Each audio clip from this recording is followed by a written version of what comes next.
Voilà, monsieur, bonsoir. Bienvenue à cette édition de Cartes sur table. Nous sommes mardi le 25 juillet 2023. Un moment triste, évidemment, pour les populations de Douala singulièrement, mais désormais de Ngaoundéré aussi, suite aux événements récents.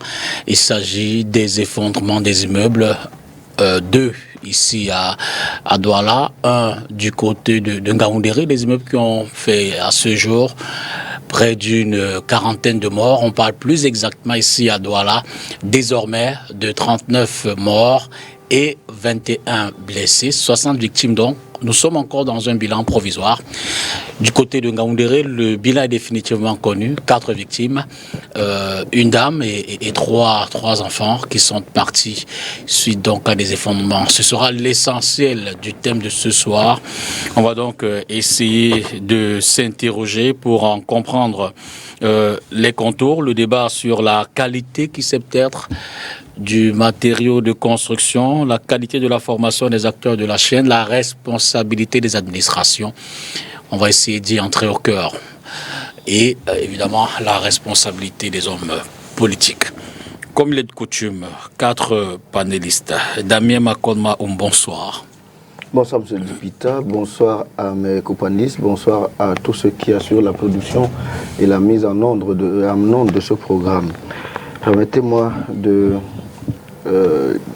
vous exprimer ma tristesse et de porter ma solidarité à toutes les familles éplorées par cette tragique situation, particulièrement à une connaissance qui a perdu 4 enfants, 2 dont il était géniteur et 2 autres qu'on lui a envoyés en congé à la maison.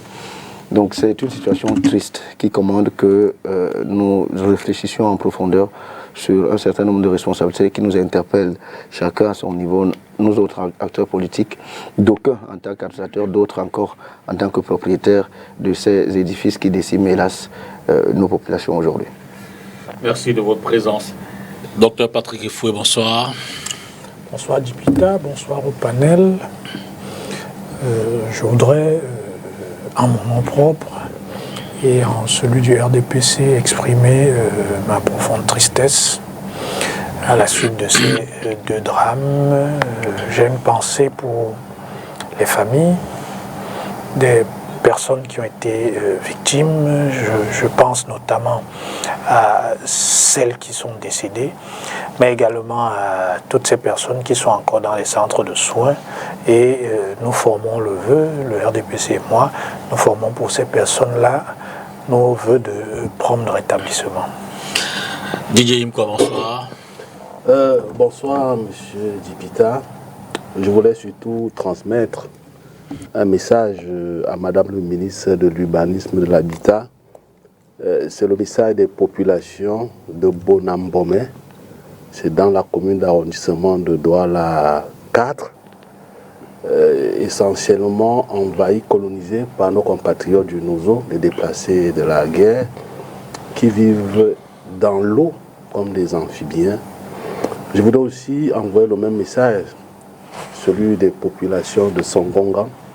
Nous sommes là dans la commune d'arrondissement de Douala 3e, qui vivent de façon transhumante dans les mangroves, qui sont presque bloqués par les eaux pendant les fortes saisons de pluie, pour lui dire que voilà des populations qui sont exposées à la submersion marine et que si rien n'est fait, malheureusement, on continuera à compter les morts dans la ville de Douala. C'est le signe que Tia Cortez, ministre de l'Habitat et du Développement urbain. Enfin, le dernier panéliste, et non le moindre, Bertrand Beb à Ikoui, bonsoir. Bonsoir monsieur Dipita, bonsoir à tous mes copanélistes. Je voudrais, à l'entame de mon propos, m'incliner devant la mémoire de ces nombreux Camerounais qui ont perdu la vie dans ce drame, qui est un drame de trop dans la ville de Douala. Je voudrais également, au nom de monsieur le maire de la ville de Douala, adresser ma compassion aux familles des victimes et surtout souhaiter un prompt rétablissement aux blessés. Je voudrais également souhaiter qu'au détour de cet échange que nous aurons, que nous puissions dessiner des solutions concrètes qui pourront être très rapidement mises en œuvre pour qu'on ne revive plus de pareilles catastrophes dans la ville de Douala et à l'échelle du pays tout entier. Je voudrais préciser que vous êtes le coordonnateur du guichet unique des actes d'urbanisme, en fait la structure au niveau de la communauté urbaine de Douala qui s'occupe de la facilitation d'obtention des actes de ce type-là.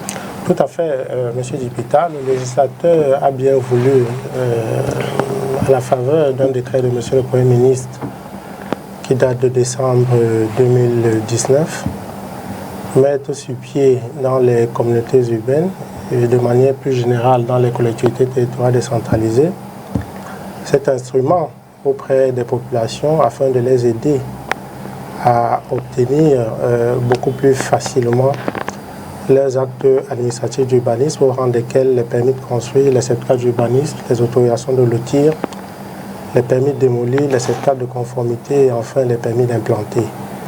Et donc, l'une des missions fondamentales de ce guichet unique-là est de réduire de manière substantielle les délais d'obtention de ces actes, de faciliter également les procédures, parce que le guichet unique a pour vocation de regrouper en son sein l'ensemble des administrations qui interagissent, qui interviennent dans le cadre de la délivrance de ces actes-là, notamment l'administration domaniale et cadastrale, notamment le ministère de l'Habitat et du Développement urbain, qui est la tutelle des collectivités territoriales décentralisées, la communauté urbaine en elle-même et l'ensemble des professions qui participent à l'acte de construire. Je veux parler notamment des architectes, des urbanistes, des ingénieurs de génie civil et des professions connexes, notamment le Corps national des sapeurs-pompiers et d'autres administrations à l'instar du ministère de l'Environnement, de la Protection de la Nature et du Développement durable. Donc c'est cet outil-là qui a été mis en place au sein de la communauté urbaine de Douala depuis bientôt 3 ans et qui participe comme ça à faire que le maire de la ville prenne des décisions objectives chaque fois qu'il est sollicité dans le cadre de la délivrance d'un acte administratif d'urbanisme. Merci encore d'être là ce soir.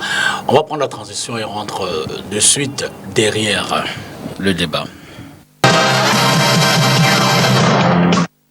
Alors, maintenant, on va commencer peut-être avec vous. Je rappelle le dernier chiffre que l'on a parlant de Douala. Je vais te dire en passant, en Gaoundéré, l'effondrement est local Baladi. Aujourd'hui, je l'ai dit, il y a eu 4 victimes décédées. Il s'agit d'un immeuble R+4 qui est tombé également et qui a fait cette victime. Ici à Douala, donc, dans la nuit du 22 au 23 juillet, du côté de Mobile Guinness, dans l'arrondissement de Douala 5e, c'est un immeuble qui s'est effondré et qui a entraîné un autre. Dernier bilan, 39 morts et 21 blessés. Certains sont pris en charge au niveau de l'hôpital à Quintini et d'autres au niveau de l'hôpital du district de Diaïdo. Alors, Bertrand, on va peut-être faire un état des lieux descriptif de l'environnement technique de cet effondrement, de cette catastrophe-là. Qu'est-ce qu'on peut en dire? Il s'agit de quel type d'immeuble aux premières vues, sur le plan de la description? Alors, ce que nous savons à l'heure actuelle, c'est que c'est un immeuble de type rez-de-chaussée et 4 étages,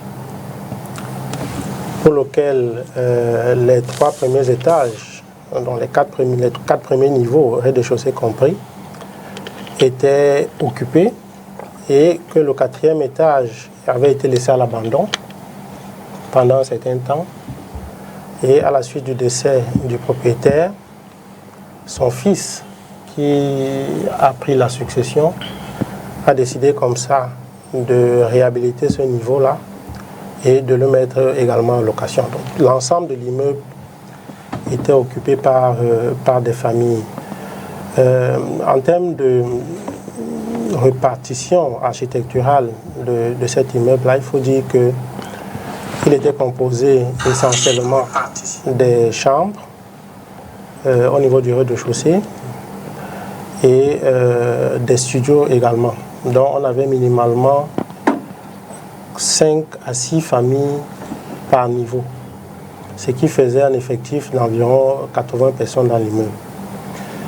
Il est également à noter que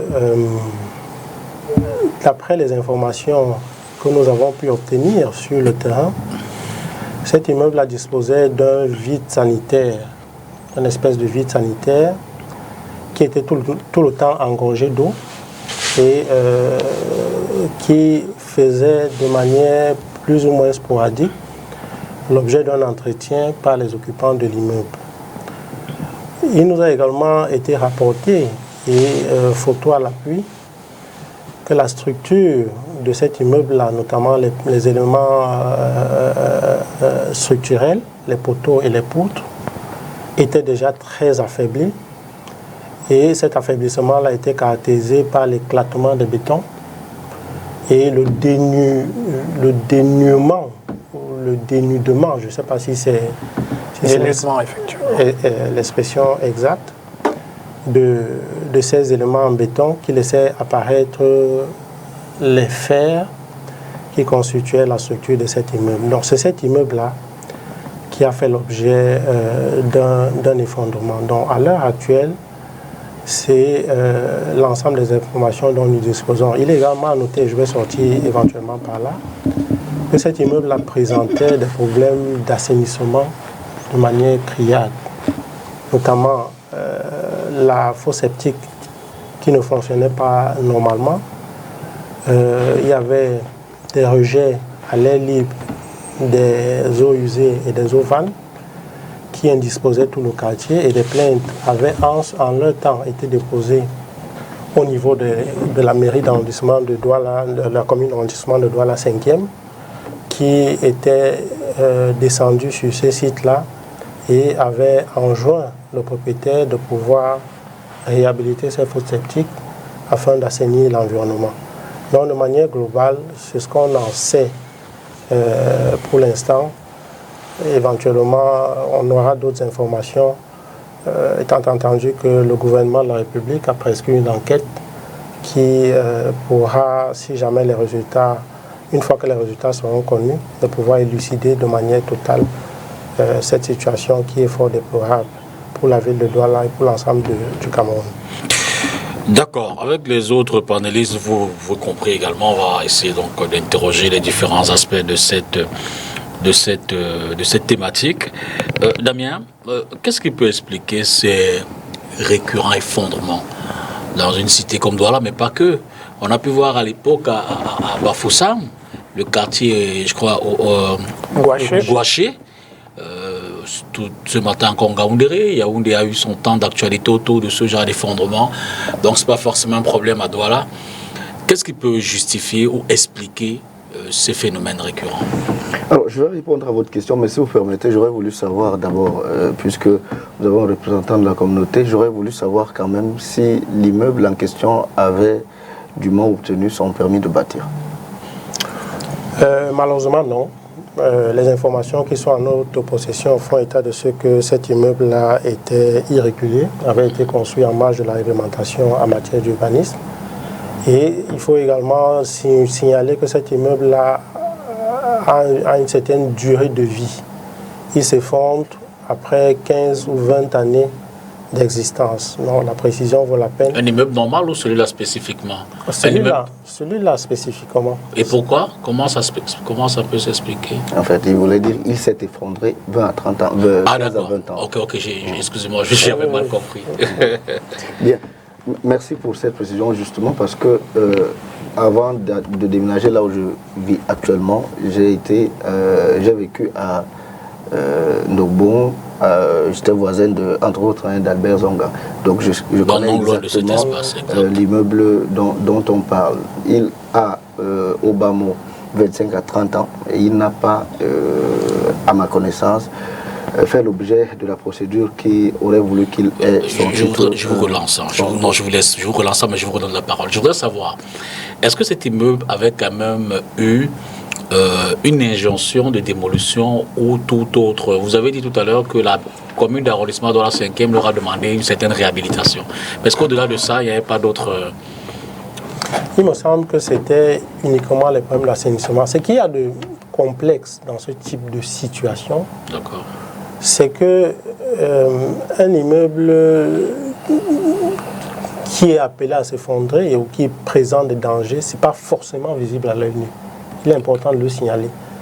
Et donc, même dans le processus que nous avons engagé depuis quelque temps déjà de recensement des constructions à risque, des immeubles qui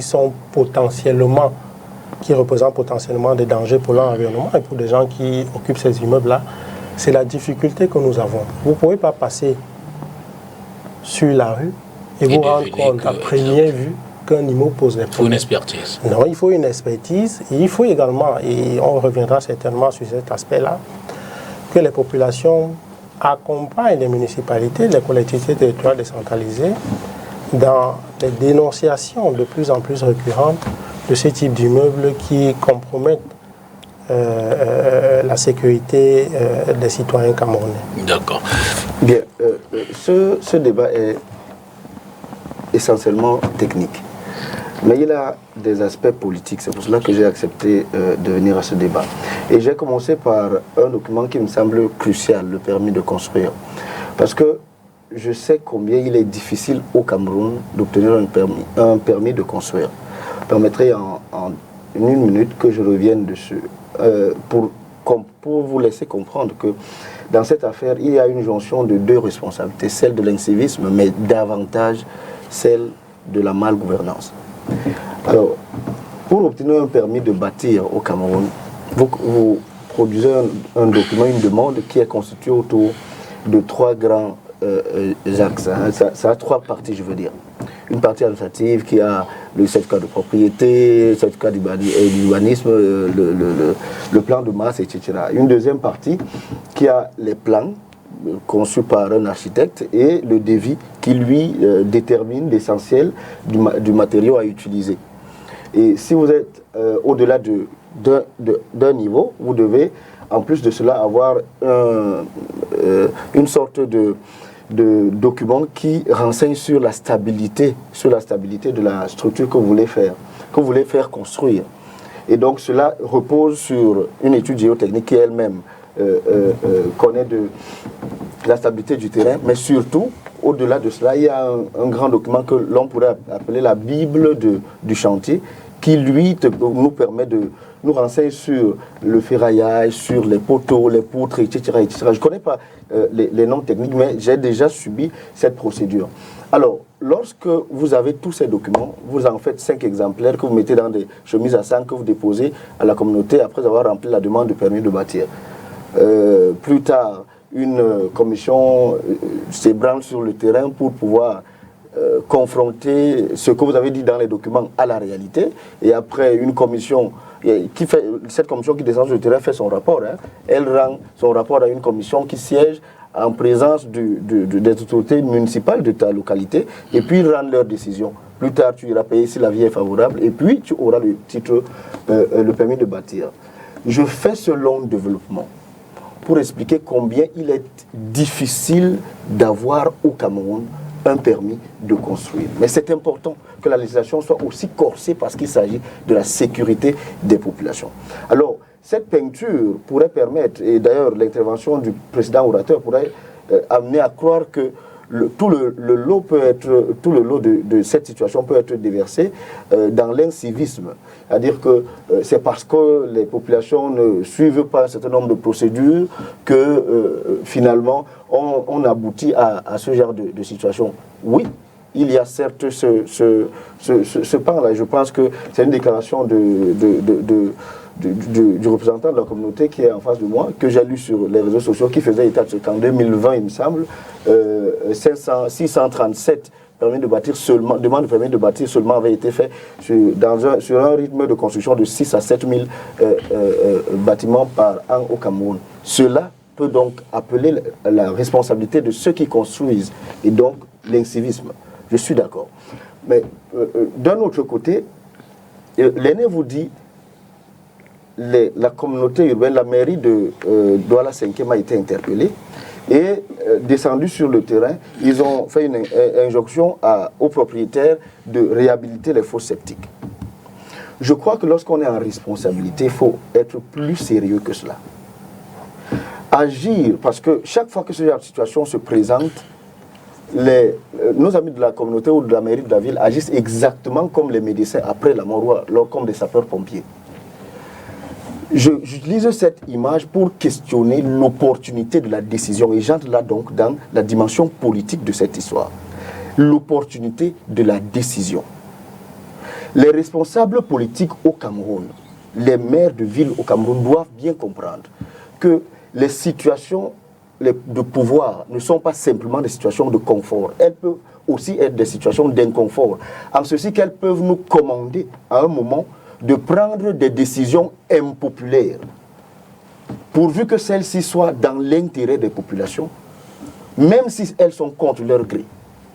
Lorsque vous faites j'ai lu un rapport, je crois toujours, du représentant de la mairie de ville ici, qui faisait état de ce qu'ils auraient fait un recensement en 2020 ou 2021 des bâtiments qui présentaient des risques. Et il y en avait, si mes chiffres sont bons, environ 5 000. Après, 500 000, merci. 500. Voilà. Donc, après cela, qu'est-ce qui a été fait? C'est là la question qu'il faut se poser. Qu'est-ce qui a été fait? Parce que lorsque vous êtes en situation de responsabilité, je le répète, vous devez garantir la sécurité des populations dont vous avez la charge, même contre leur propre gré. À leur place, on aurait dû prendre des décisions, quoique impopulaires, mais qui s'imposaient à la situation qui se présente. Lorsque le monsieur, et je vais terminer par là, lorsque le monsieur nous dit qu'un immeuble, lorsque vous passez devant un immeuble, vous ne pouvez pas remarquer qu'il va céder d'un moment à l'autre. Mais quand même, pour cet immeuble, parce que là je parle de ce que j'ai vécu, ce que j'ai vu pendant 3 ans, y ayant vécu. Cet immeuble, tel qu'il l'a décrit, présentait des signes de dénudement des poutres et des poteaux. C'est-à-dire que quand tu passais par là, tu voyais bien les fers qui sont supposés être couverts par le béton. Tu les voyais, et des fers tordus et rouillés. Techniquement, moi, le littéraire, je vois que cet immeuble présente des risques. Je n'imagine pas que le technicien qu'il est ne peut pas le voir. Sauf que lorsqu'il l'a vu, si je rentrais dans le détail de la procédure d'obtention du permis de bâtir, vous auriez compris qu'il y a là-dedans des étapes qui sont complètement engloutis dans la corruption, qui font en sorte que lorsque les gens font des descentes sur le terrain, ils rapportent ce qui n'est pas réel, et la conséquence c'est qu'on peut délivrer un permis de bâtir à quelqu'un qui ne doit pas en avoir un.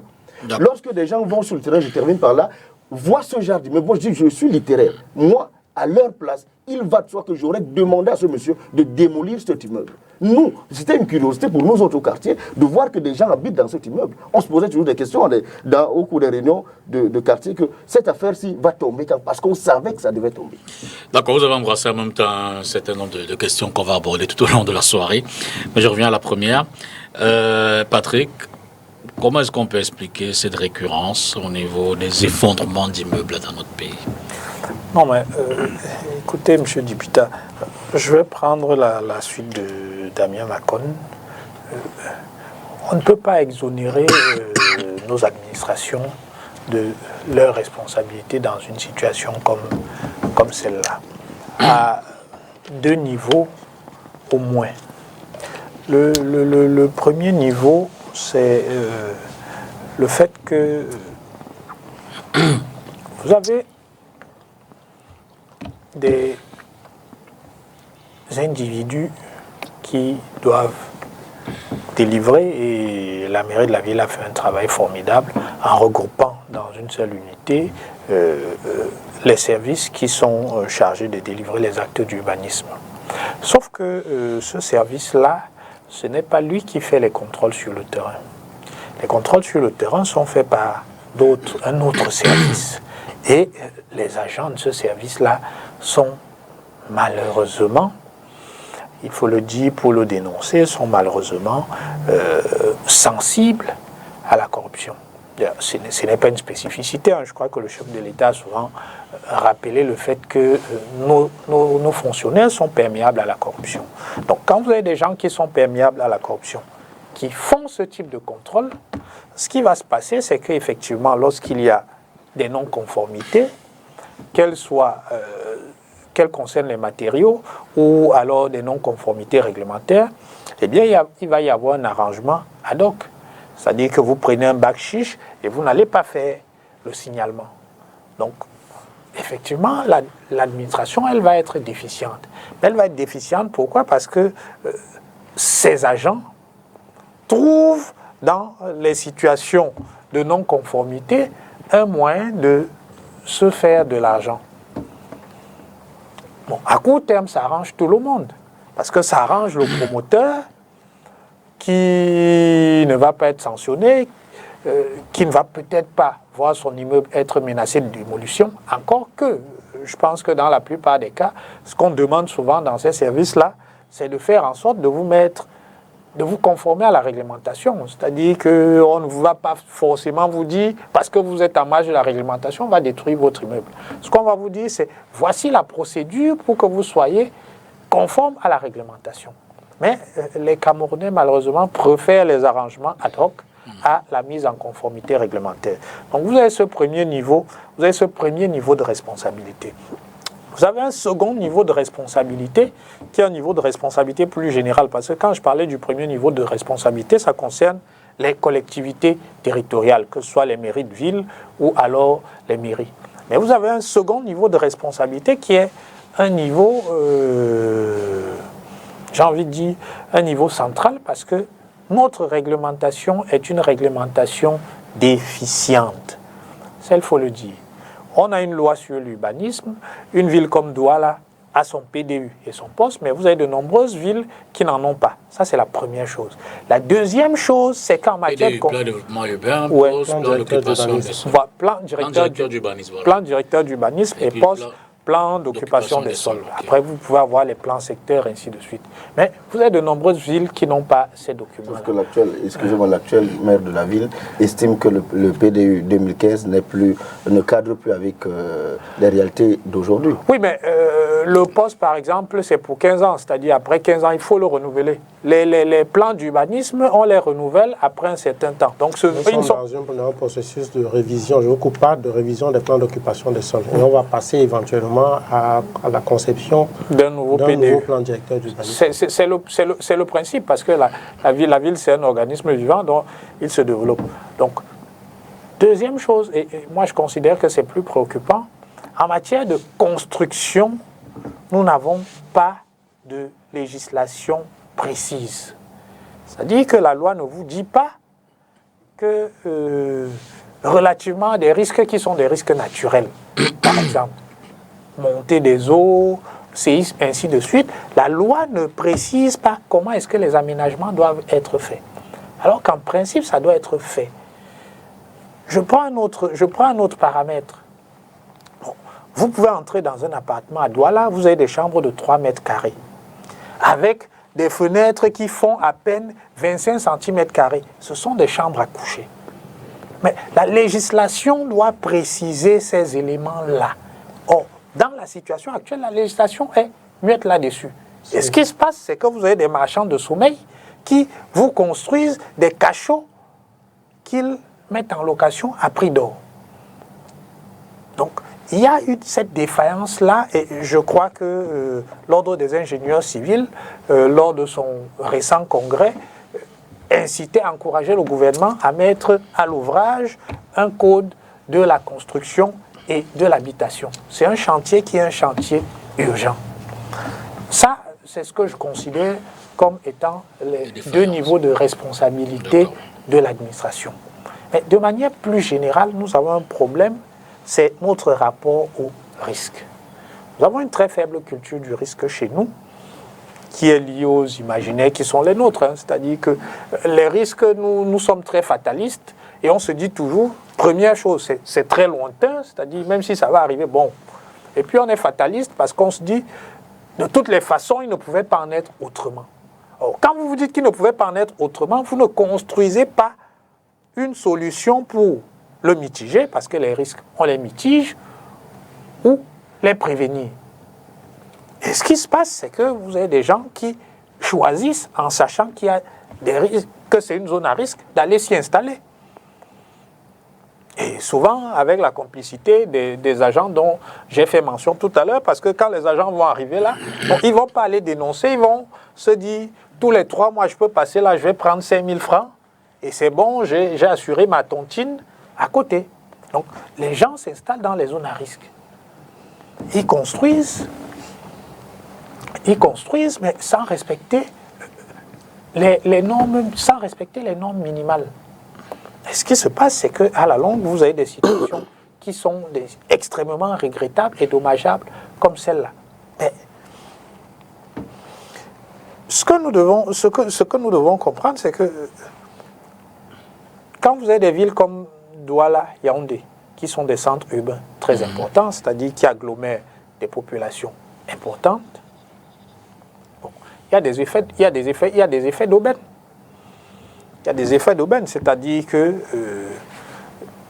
un individu va se dire, bon, si je veux construire mon immeuble, il faut que je le construise au prix le mieux disant. Et le prix le mieux disant, ça se fait souvent en sacrifiant la qualité du matériel.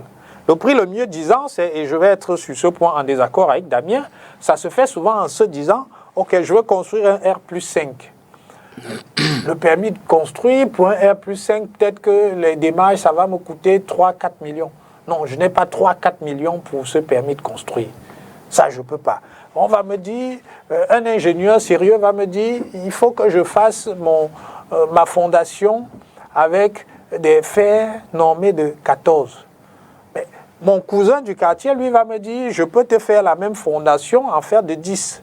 Et quand je fais le rapport, je me rends compte que sur chaque barre de fer, j'ai économisé 7 000 francs.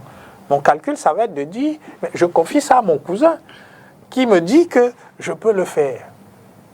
Plus grave, dans certains cas, vous avez des individus qui ont toute leur documentation, mais qui ont une autorisation pour un R+2, et puis en cours de travaux, son technicien lui dit, mais tiens, avec ta fondation, là, tu peux même rajouter 2 niveaux, hein.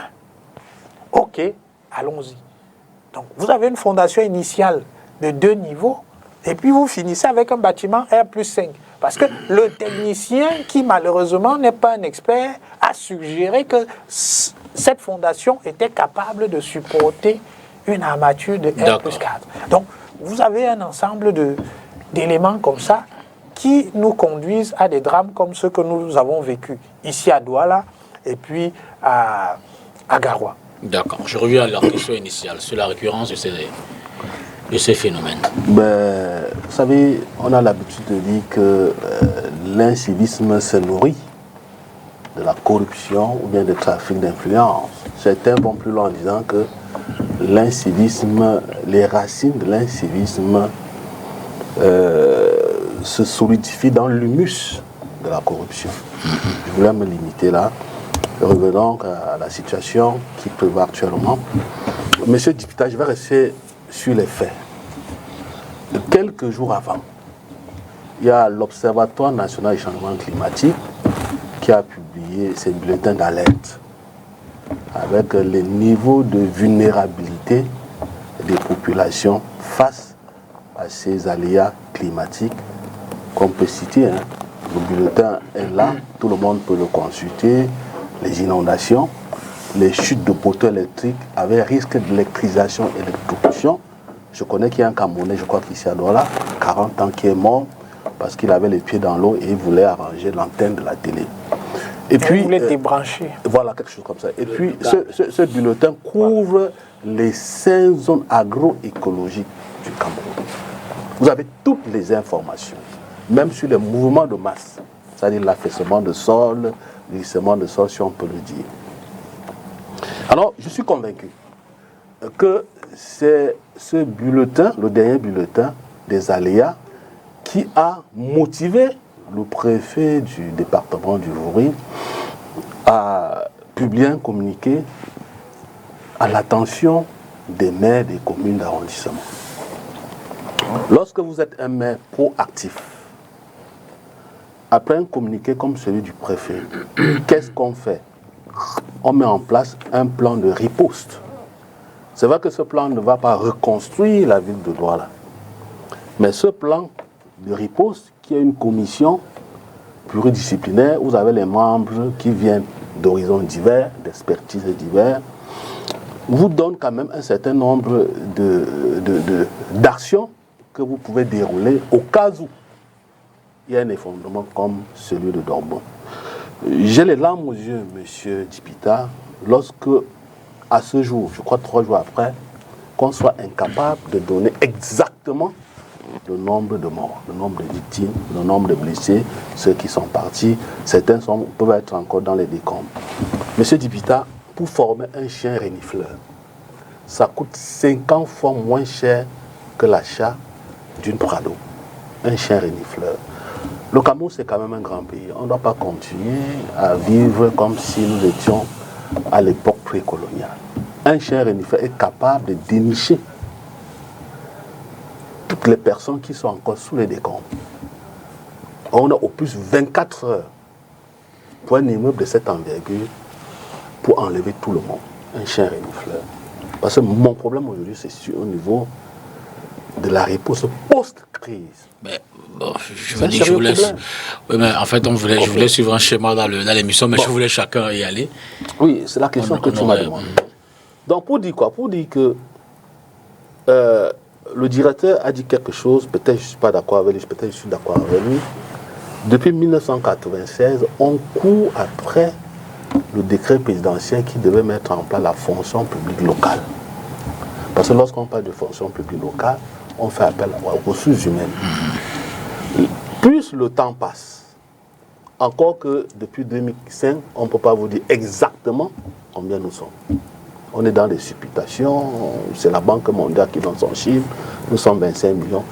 Et tu sais mieux que moi que lorsqu'on ne maîtrise pas cet agrégat économique, c'est-à-dire si on ne maîtrise pas les dynamiques démographiques, quelles que soient les politiques publiques de développement qu'on peut dérouler, il y a toujours quelque part des défaillances. D'accord. Vous comprenez? Donc on parle là sur un plan global, sur un plan holistique, pour dire que si peut-être nous avions déjà notre fonction publique locale et que les maires avaient des architectes, des ingénieurs du génie civil, je suis convaincu que cet immeuble-là, on l'aurait l'audité sans problème. Et donner la bonne information au maire, mais ce n'est pas pour absoudre un peu sa lenteur. Je vais jusqu'à dire que si on est dans la décentralisation, nous devons vivre dans la décentralisation. Un immeuble comme celui-là ne peut pas tomber, et ce qu'on voit en front office, c'est le gouverneur, c'est le préfet, on ne voit pas le maire, on ne voit pas le sénateur qui est le représentant des collectivités territoriales au niveau de la chambre haute. Le maire on était ne là. voit personne. C'est le gouverneur. Le maire était là. Le maire était bien là. Oui, vous comprenez. Moi, on ne l'a pas écouté. Bon. Le problème n'est pas seulement de le voir. Vous l'avez lu. En gros, c'est lui qui parlait. Donc, et puis même s'il est là, il ne va pas venir comme un huissier. Parce que c'est sa commune. Et dans la commune, je parle sous le contrôle d'un conseiller municipal. Le conseiller municipal dans une commune, c'est les yeux. Il me semble que les services techniques de la commune sont également impliqués dans tout ce qui ça veut dire que si rien n'a été fait, comme travaux, monsieur Dipita, vous-même vous pouvez depuis samedi. La responsabilité. D'accord. Je reviens à Vovo au niveau des administrations, notamment des communautés territoriales, ici à Douala précisément. Vous vous dites, qu'est-ce qui justifie cette récurrence au niveau des effondrements en fonction des relevés que vous faites? Après, les causes de ces effondrements sont multiples. Vous savez, la construction, c'est 3 ou 4 choses. La construction, c'est d'abord le sol d'assises. D'accord. Qu'il faut pouvoir maîtriser. Et il faut maîtriser les caractéristiques de ce sol-là à travers l'exécution préalable d'un rapport d'études géotechniques qui va nous préciser quelle est la structure de ce sol-là et quelle est la capacité portante qui va permettre de dimensionner le bâtiment qui sera construit. Ça, c'est très important. Une construction, c'est également les matériaux utilisés. qui doivent être de bonne qualité. Et au Cameroun, nous avons une structure qui est spécialement chargée de vérifier la qualité des matériaux qui sont utilisés, qui sont mis sur le marché camerounais, notamment les fers et le ciment qui rentrent dans la construction des édifices comme cela. Et ensuite, nous avons la mise en œuvre qui, elle, dépend des hommes qui sont chargés de l'animer, notamment des ingénieurs de génie civil, des architectes, pour ce qui est de la réalisation de ces ouvrages-là, et parallèlement également des maîtrises d'œuvre qui doivent pouvoir contrôler efficacement l'adéquation ou le respect de toutes les études qui ont été faites de manière préalable. Donc, quand un pan de ces trois aspects que je viens d'évoquer n'est pas pris en compte, forcément, on va se retrouver dans ce type de situation. Ce qu'il est important également de dire, c'est que à l'échelle du Cameroun, ou plus spécifiquement à l'échelle de la ville de Douala, l'ensemble des immeubles ou des constructions qui se sont effondrées ces dernières années, aucune d'entre elles n'avait fait l'objet de délivrance de permis de construire. Mon copanéliste a brossé un peu la procédure d'obtention ou de délivrance de ces actes-là, notamment le permis de construire, pour dire que c'est une procédure relativement sérieuse qui nécessite qu'un ensemble d'études techniques soit réalisé. Et donc, si vous passez par la case permis de construire, le bâtiment que vous allez exécuter sur le terrain, on a une présomption de stabilité et de solidité. Parce qu'en amont, il y a un ensemble d'études qui auront été réalisées. C'est pour dire également que l'incivisme des populations, ce n'est pas pour dédouaner la communauté urbaine qui est également chargée de réprimer ce type de comportement incivique à travers le contrôle sur le terrain des constructions et à travers également un certain nombre de sanctions administratives qui peuvent aller jusqu'à la démolition de ces constructions-là. Mais il faut pointer du doigt l'incivisme de ces populations-là et également les dispositions légales et réglementaires qui encadrent l'activité de construction au Cameroun. Je vais aller dans le sens du docteur Ifoué pour dire qu'on a besoin en ce moment au Cameroun d'un véritable code de la construction. Il est en cours de rédaction. Nous avons participé à un certain nombre de réunions techniques à Yaoundé relativement à la construction, à la conception de ce code-là. Et c'est ce document-là qui permettra, une fois qu'il sera adopté, que l'ensemble du processus, dès la conception jusqu'à la réalisation du projet, puisse être maîtrisé. Je vais sortir également en disant que les textes tels qu'ils existent aujourd'hui prévoient que pour une construction qui a été érigée avec permis de construire, le maître d'ouvrage ou le requérant doit, à la fin du chantier, exiger ou demander, solliciter, autant pour moi, de la collectivité territoriale décentralisée qui a délivré l'acte en question, un certificat de conformité. Qu'est-ce qu'on met dans le certificat de conformité? C'est un certificat de conformité plus ou moins administratif qui est chargé de dire si la construction qui a été réalisée à partir du permis de construire qui a été délivré, s'il y a une adéquation entre les deux documents. On a eu des plans, on a eu un certificat d'urbanisme, on a eu un certificat de propriété dans le dossier. est-ce que les dispositions de ce dossier-là ont été exécutées sur le terrain? Est-ce que les reculs qui avaient été prévus sont respectés? Est-ce que la hauteur qui a été autorisée dans le cadre du permis de construire a été respectée?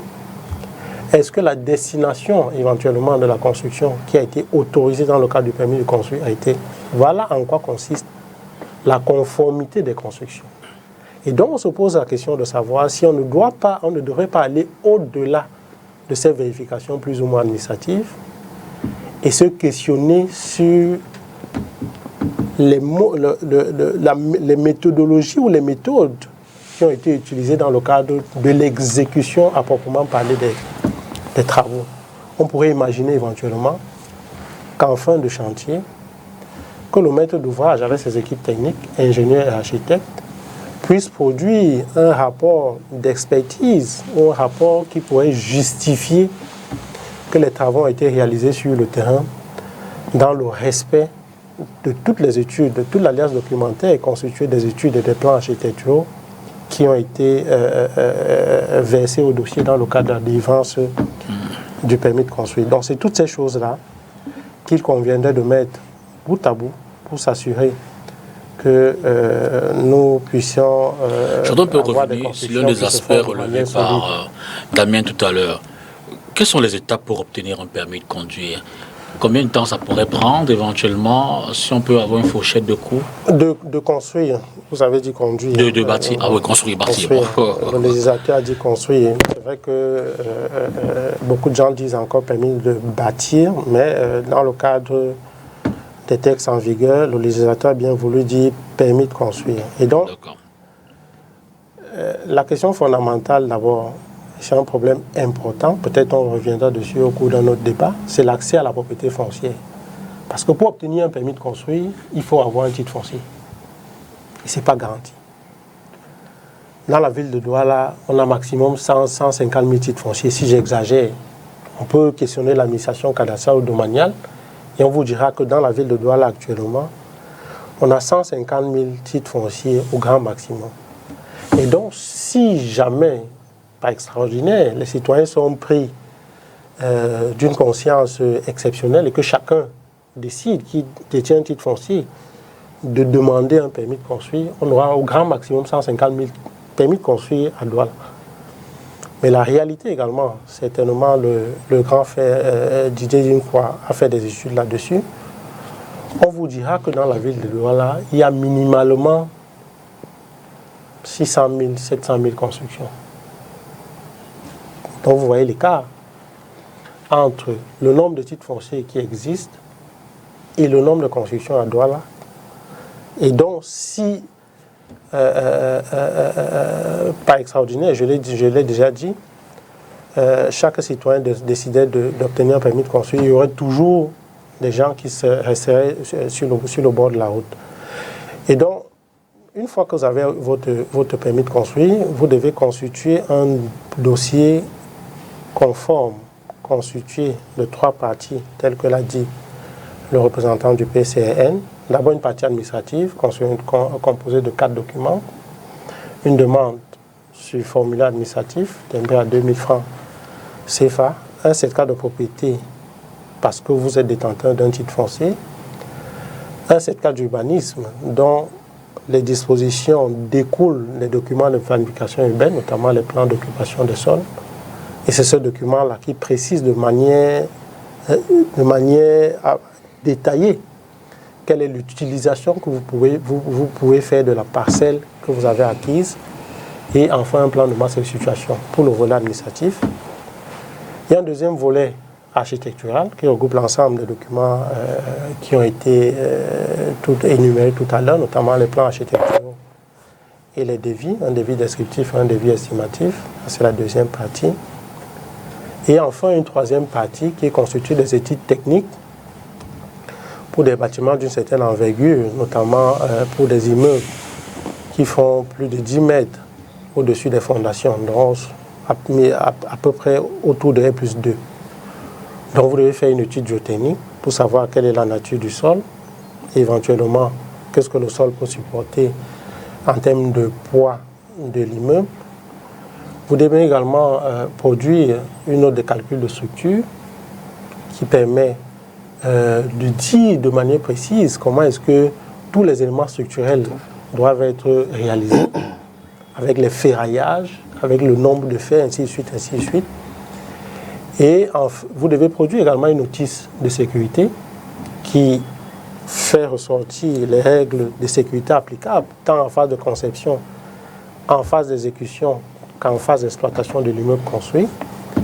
Et enfin, une notice de sécurité, un document qui est cher à mon voisin de gauche, qui est notice d'impact. Notice d'impact, autant pour moi. Notice d'impact environnemental, qui fait ressortir les impacts négatifs de l'ouvrage construit sur l'environnement et définit un certain nombre de mesures d'atténuation de ces impacts négatifs. Donc une fois que le dossier est constitué, vous le déposez au guichet unique et nous avons des commissions de permis de construire une fois toutes les deux semaines. Une fois toutes les 2 semaines, il y a une commission qui se réunit et qui donne un avis sur les dossiers qui sont présentés. Mais il me semble qu'avant le siège de cette session-là, il faut d'abord une descente sur le terrain. Non, il faut pas. Il faut peut-être une descente dans le cadre de la délivrance du certificat d'urbanisme. Et ça, c'est les services uniquement la CED qui descendent, qui analyse l'environnement de la parcelle et qui relève un certain nombre de contraintes qui pourraient éventuellement gréver cette parcelle-là ou bien impacter de manière négative l'utilisation de la parcelle, comme tout ce qui est réseau, tout ce qui est servitude d'utilité publique éventuellement. Donc une fois que la commission se réunit, il y a un avis qui est donné. S'il est favorable, on vous autorise à régler les frais inhérents à la délivrance de cet acte-là.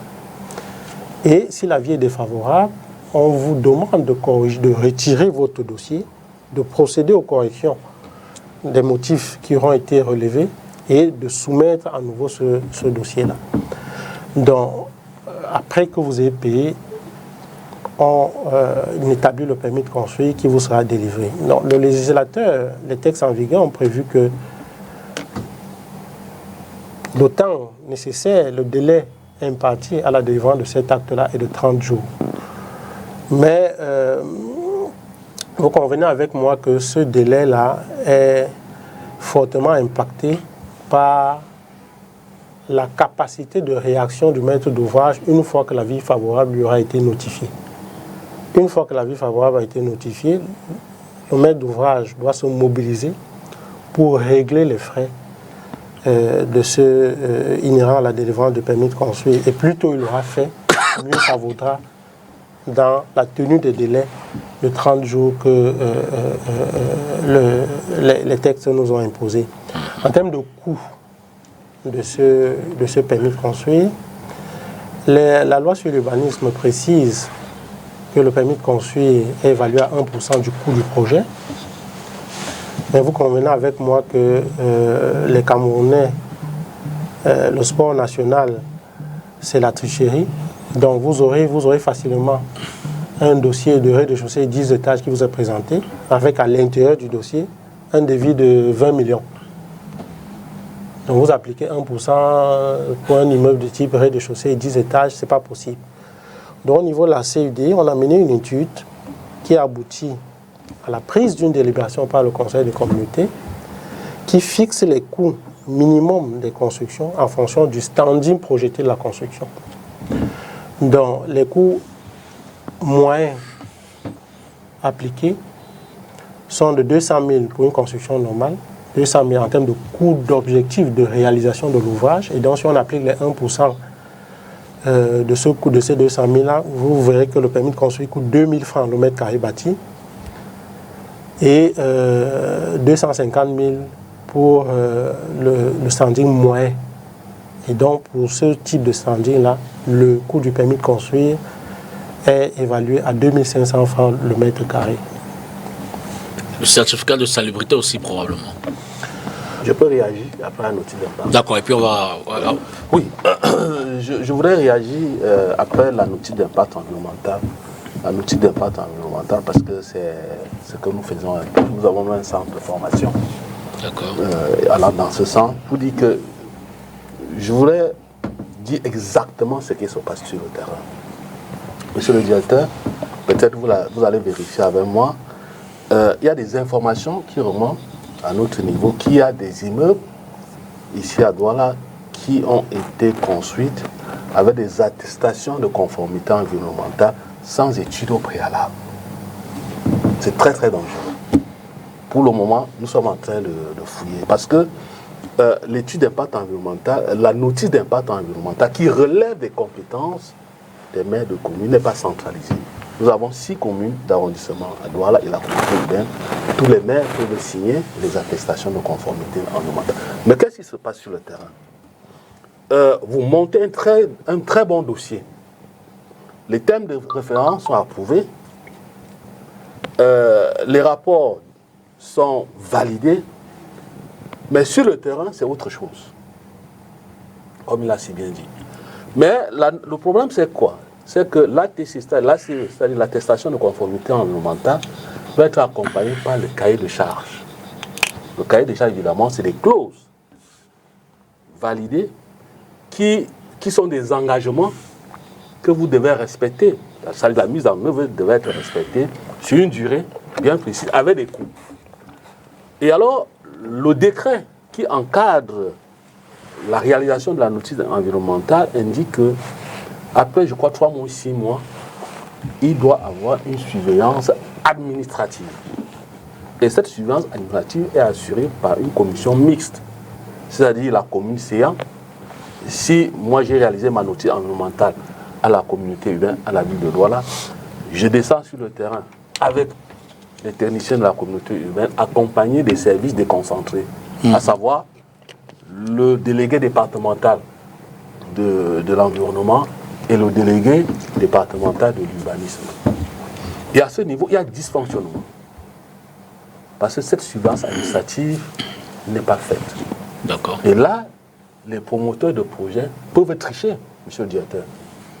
Et comme il a si bien dit, nous sommes dans une société de tricherie. On triche sur le fer à béton, on triche sur le grammage du ciment, vous prenez le pied à coulis. C'est le travail que ANOR fait sur le terrain aujourd'hui. Vous comprenez? Et puis, souvent même, si vous avez peut-être celui qui doit approuver vos thèmes de référence, heureusement, dans la communauté urbaine, pour approuver les thèmes de référence, il y a une descente sur le terrain avec le rapport jusqu'aux photos. Parce ça me plaît que vous le releviez. Parce qu'on a une direction de l'environnement qui fait un merveilleux travail. C'est formidable. Et il n'y a que là-bas que j'ai vu ça. On vous amène sur le terrain.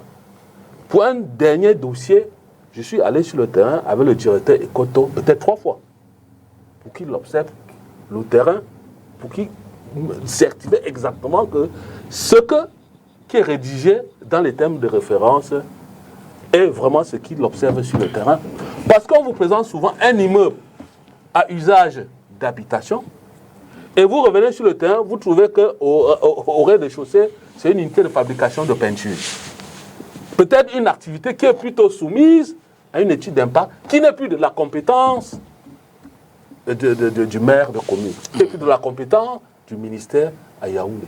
Donc sur le terrain, il y a vraiment tout un désordre. C'est très d'accord. Vous comprenez? Et c'est pour cela qu'il faudrait, parce qu'après tout, c'est le maire de la ville qui a la prééminence sur le plan de développement urbain, il faudrait qu'il mette sur pied tout un service, ou bien, je ne sais pas, une commission, ou bien un comité, qui doit s'assurer que tous les immeubles que nous avons dans la ville de Douala, qui se construisent aujourd'hui, ont véritablement une notice d'impact environnemental qui a respecté tout le suivi jusqu'à l'attestation de conformité environnementale.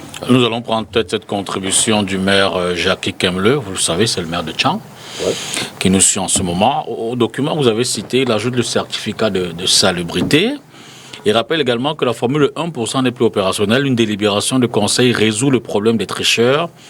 Il poursuit en disant « La délivrance du certificat d'urbanisme doit faire l'objet d'une descente conjointe CUD-MINDU, bien que ce soit le maire qui signe en définitive le document. » Donc voilà un peu la contribution. Non, mais c'est exactement ça. C'est ce qui se fait. C'est ce qui se fait. au niveau du guichet unique de la communauté urbaine de Douala, on a le ministère de l'Habitat et du Développement urbain qui est membre, qui fait partie à part entière du guichet unique.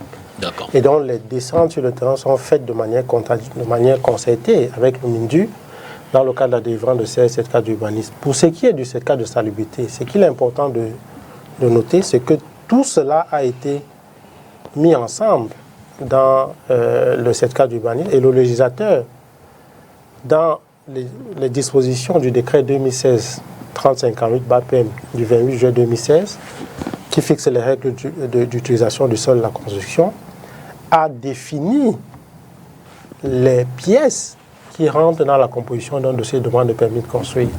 Et dans ces pièces-là, il ne figure nulle part le certificat de salubrité, mais le certificat d'urbanisme qui est délivré par la CUD. Je voulais mettre un bémol pour sortir sur ce qu'a dit le grand frère Didier, pour dire que la compétence de la délivrance des notices d'impact environnemental qui rentrent dans la composition des dossiers de demande de permis de construire est de la compétence exclusive de la communauté urbaine. Il faut encore revisiter les dispositions de l'article 241 du Code général des collectivités territoriales décentralisées et de tous les textes qui ont été délivrés par le ministre de l'Environnement, de la Protection et de la Nature et le plan durable, notamment l'AET qui encadre le canevas type de réalisation de ces notices d'impact environnemental. D'accord. Alors, essayons un peu d'interroger au-delà des responsabilités politiques, mais aussi celles des citoyens, je veux dire. À ce niveau, Damien, comment doit se comporter, je veux dire, peut-être le promoteur ou l'individu qui s'engage à bâtir, à construire, pour emprunter un terme adapté désormais? Alors, je vais répondre à votre question en envisageant comme ceux qui nous dirigent la présomption de bonne foi. Mais avant cela, permettez que je revienne sur une ou deux choses. D'abord, le représentant de la mairie de ville, puis le maire que vous avez lu, le maire Jackie Kemble nous disent qu'on peut régler par délibération ce que la loi n'a pas dit.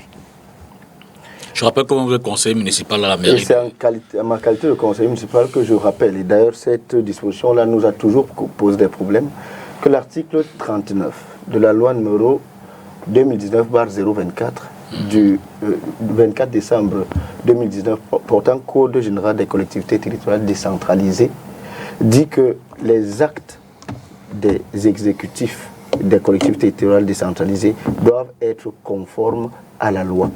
Et il dit en son alinéa 3 que si les conditions de l'alinéa 1 ci-dessus ne sont pas respectées, les actes que prennent les collectivités territoriales décentralisées, j'y arrive, sont nuls et de nul effet. Alors, soit la loi sur l'urbanisme et les 1% sont abrogés et cette compétence est désormais acquise aux collectivités territoriales décentralisées, soit on doit respecter cela.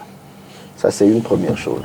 La deuxième chose, sur le non-respect de ce qui est prescrit dans le permis de construire, comme l'évoquait l'aîné, le docteur Rifoué. Il est de ce comportement-là de l'administration comme de l'esprit de la loi numéro 74, de l'ordonnance 74-1-1 du 6 juillet 1974 qui fixe le régime foncier du Cameroun, que nos dirigeants présument de la bonne foi de ceux qu'ils dirigent. Pourtant, le docteur qui est là sait bien que les lois existent parce qu'on présume justement que si à leur propre tout est laissé à l'initiative des gouvernés, il y a risque d'anarchie. Justement, il faut partir de la présomption que ceux qu'on gouverne ne peuvent pas être de bonne foi. Ce qui nous amènerait donc à dire ceci. Au lieu d'attendre du maître d'ouvrage qui a fini de construire son immeuble, de revenir à la communauté urbaine pour avoir un certificat de propriété, un certificat de conformité, on pourrait peut-être utiliser l'esprit de la loi de 74 que je viens d'évoquer, en disant que l'esprit était que lorsque vous finissez de mettre en valeur, après avoir demandé le titre foncier, lorsque vous finissez de mettre en valeur, de construire ce que vous voulez construire, vous revenez donc maintenant pour avoir le titre foncier. Mais eux, ils estiment que un citoyen de bonne foi, parce qu'il aura fini de construire, va demander un certificat de conformité. La question étant donc, le certificat de conformité sert à quoi? Ce sont les textes en vigueur. Non, vous ne comprenez pas, je questionne la pertinence des textes. Je suis en train de dire que le certificat de conformité, s'il était un document qui me sert à quelque chose après, qui est contraignant plus tard, alors je serais moi, maître d'ouvrage, amené à aller le chercher. Malheureusement, ce n'est pas le cas. Ça, c'est la première chose. Maintenant, sur le vide juridique qu'évoquait l'aîné, je suis d'accord qu'il y a des précisions à faire dans la loi. Mais quand même, je rappelle deux éléments. Le premier élément, c'est le décret numéro 2015/1875 du 1er juillet 2015 du Premier ministre, fixant le programme d'évaluation de la conformité des importations, avant importation, le PKE, pris en main et en charge par l'ANOR. Et je rappelle, pour ce qui est par exemple du matériau de construction, que depuis 2007 au Cameroun, la norme NC 237/2017-07 est applicable au Cameroun. Alors je demande aux responsables, comment est-ce que vous arrivez non seulement à faire en sorte que des matériaux qui ne sont pas conformes puissent entrer au Cameroun, vous allez me dire que c'est la corruption, et que lorsque l'on vous fait la note, vous avez cité un dernier document, la note de calcul. La note de calcul est un document que j'ai déjà vu, puisque j'ai déjà demandé un permis de construire. Un document volumineux qui détaille au détail près, permettez la tautologie, le ferraillage, je dis les poutres, les semelles, les poteaux et leurs séquences, tout ce que... toutes les normes à respecter. Comment est-ce qu'on arrive à la communauté urbaine, à avoir, ou à la mairie de ville, à avoir encore des constructions qui, après avoir reçu tous ces documents, obtiennent des permis de construire et ne respectent pas sur le terrain les prescriptions du permis de construire. Cela me permet donc de venir sur le rang des solutions, et je pense que c'est ce que l'aîné Didier Yimkwa voulait évoquer. La centralisation.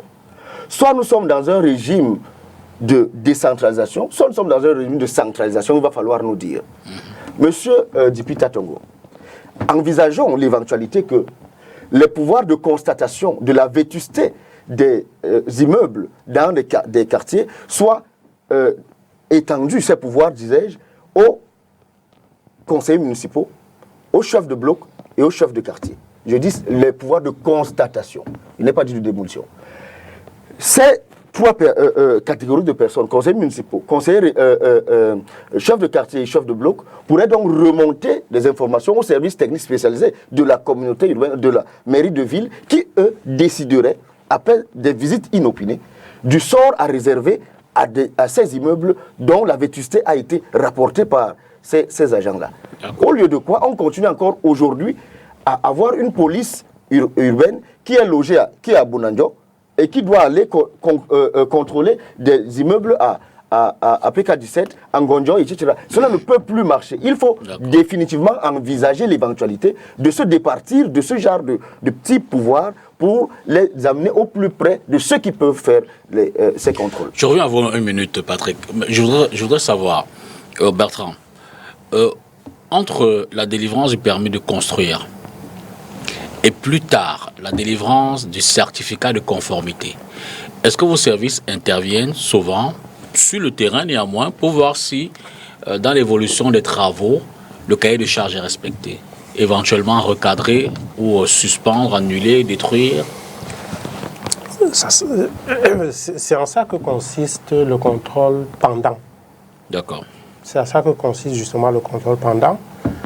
Et au niveau de la communauté urbaine de Douala, nous avons mis en place une commission multi-acteurs, mais intra-communauté urbaine, composé d'un certain nombre de services, d'entités, notamment la direction de la police municipale et de la sécurité, et le guichet unique qui sont chargés jour après jour de passer sur les chantiers qui ont fait l'objet de délivrance de permis de construire pour pouvoir évaluer la conformité des constructions qui se font sur le terrain. C'est systématique? Aux dispositions du permis de construire. Et j'insiste là-dessus, c'est un contrôle administratif. C'est un contrôle de conformité administrative. Il s'agit de dire simplement, est-ce que vous avez respecté les reculs? Est-ce que vous avez respecté la hauteur? Est-ce que les ouvertures... En fait, ils ne s'intéressent pas sur le matériau. Non. Ils n'ont pas vocation à s'intéresser sur le matériau. Ce n'est pas un contrôle de conformité technique. Voilà. Et donc, il faudrait que le législateur intègre ces contrôles de conformité technique-là, notamment avec le laboratoire de l'État, qui est le Labo-Génie, qui doit passer de manière régulière dans ces chantiers-là pour pouvoir faire des prélèvements de béton, qui pouvoir analyser les rapports d'exécution et attirer l'attention de la communauté urbaine en cas de non-conformité technique constatée dans la réalisation. À ce jour, combien de bâtisses à Douala, par exemple, y a-t-il à détruire pour non-conformité? Alors là, vous me posez une colle, mais de manière régulière, une fois que la non-conformité est constatée, il y a un ensemble de dispositions qui peuvent être exigées de la part du maître d'ouvrage.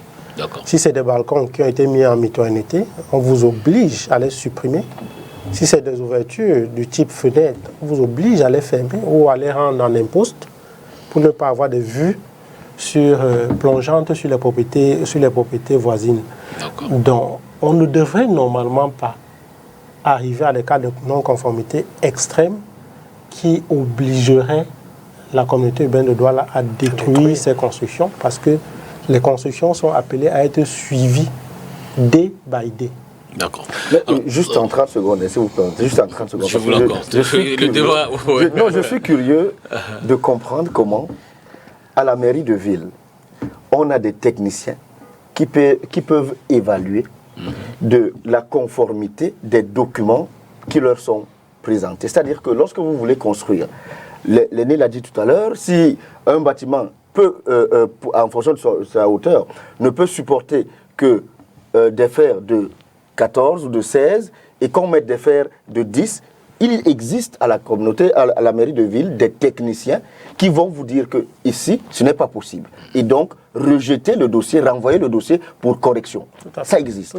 Mais en même temps, ces techniciens n'ont pas le temps, n'ont pas pour mission, la législation. Non, permettez, non pas pour mission d'aller, non, il y a un problème dans la législation et c'est par là que je voulais chuter. L'article 122 du Code général des collectivités territoriales décentralisées demande, et c'est ce qu'ils auraient dû faire depuis longtemps, que lorsque vous constatez une défaillance technique en termes de personnel, vous devez vous-même, motu proprio, demander aux services techniques compétents de vous envoyer les techniciens. C'est pour cela que, par exemple, nous, à Matom, nous sommes au village, et donc nous avons compris que ce que nous pouvons faire, c'est essentiellement, bon, pas que de l'agriculture, mais essentiellement de l'agriculture. Nous avons écrit au ministère dédié pour qu'il nous reverse les techniciens qui somnolent à la délégation d'arrondissement et la délégation régionale dans la commune et qu'ils puissent nous accompagner dans des projets agricoles. Mais comment une grande communauté n'arrive pas à demander que des techniciens leur soient reversés? Vous ne pouvez pas le dire. Je pose simplement des questions, je n'affirme rien. Vous ne pouvez pas le dire, monsieur le directeur. Parce que à la CED, minimalement, communauté urbaine de Douala, on n'a pas ce type de problème. En termes de compétences, on les a dans tous les domaines. Il refuse seulement de se déployer sur le terrain. Il ne s'agit pas de ça. Il s'agit de dispositions légales et réglementaires qu'il faut respecter. C'est ce que j'ai dit. Le contrôle qui est prévu par les textes en vigueur est un contrôle administratif. Il faudrait éventuellement qu'à la faveur de la révision des textes, notamment la loi sur l'urbanisme et les décrets d'application, qu'on puisse éventuellement insérer les contrôles techniques qui permettent de garantir justement la bonne exécution des ouvrages sur le terrain. En attendant, les gens meurent. Patrick, sur les responsabilités. Vraiment. Bien. Bon, je pense qu'on s'est pas mal étendu déjà sur la responsabilité, même si je vais quand même rajouter certains éléments et vous me permettrez de tenter de monter en généralité parce que nous sommes quand même en saison pluvieuse. Exact. Et comme Didier l'a relevé, le communiqué du préfet est un communiqué dont nous devons tenir compte parce que ça pose la problématique générale de la manière dont nous J'ai oublié de citer la ville de Limbe tout à l'heure, Voilà. même si ce n'était pas des effondrements, on a quand même vu une inondation. Voilà. Nous qui a causé des dégâts extrêmes. nous adressons les risques. Suite aux pluies. Voilà, Exact. ce ne sont pas simplement les risques d'effondrement Absolument. auxquels on pourrait faire face dans les mois à venir. Bon, Damien a commencé son propos par une question purement philosophique hein, sur les présomptions. Bon, en principe, mon cher, tu sais très bien que sur le plan pénal, la présomption d'innocence est une présomption de bonne foi. On considère que les gens sont de bonne foi. Maintenant, je comprends que face à la gravité de la situation, que tu te dises qu'au moins en matière d'urbanisme, qu'il faille changer de perspective et considérer effectivement que ça ne doit pas être la présomption de bonne foi. C'est une question philosophique qu'il ne m'appartient pas de trancher. À titre personnel, effectivement, moi je considère que les gens ne sont pas de bonne foi. Mais je ne suis pas encore législateur. Quand je le serai, je réfléchirai à la question pour savoir s'il faut mettre de côté la présomption de culpabilité, toutes les présomptions de bonne foi sur lesquelles notre arsenal législatif est conçu. Donc ça c'est la première chose. La deuxième chose, c'est qu'effectivement, on voit bien ici dans les échanges que la question des trous dans la raquette législative est une question fondamentale. Il y a beaucoup de failles. Déjà, le fait qu'un certain nombre de textes devant préciser la loi sur l'urbanisme n'existe pas, le fait que le code de la construction tarde à être voté, ça se manifeste par exemple dans la manière dont le permis de construire s'articule au certificat de conformité. Parce que, en principe, ça devrait être automatique, c'est-à-dire que quand on vous a délivré le permis de construire, ce n'est pas à vous de demander, de réclamer le certificat de conformité. À partir du moment où le bâtiment est terminé, la mairie doit venir faire son évaluation et dire effectivement, tu es digne de recevoir un certificat de conformité. C'est ce qui est fait dans le cadre de nos activités au quotidien. Tu es digne de recevoir, parce que si c'est l'individu qui doit réclamer ce document, vous imaginez bien que le monsieur qui est passé de faire de 14 au faire de 10, qui est passé de R+2 à R+5, il n'a aucun intérêt à demander un certificat de conformité. Pourquoi vous lui posez une colle? il va l'éviter. Donc ça c'était pour sortir de là. Mais plus fondamental, ce que moi je veux dire, et je veux revenir là-dessus, c'est que quand vous avez une ville comme Douala, dans laquelle vous faites face à un certain nombre de risques, encore que pour moi les risques d'effondrement sont peut-être les moindres. Vous avez les risques de glissement de terrain, il y en a dans un certain nombre de zones de la ville. Je pense que STV a fait des reportages là-dessus. Vous avez les montées des eaux qui sont récurrentes lorsqu'il pleut pendant 2-3 jours. Vous avez ces risques-là qui sont des risques anthropiques, c'est-à-dire avec lesquels on vit. Moi, je veux saluer le travail qui a été fait par les administrations, la mairie de la ville, les sapeurs-pompiers, dans ce cadre-ci. Et même dans le cadre de la préparation de la ville aux inondations.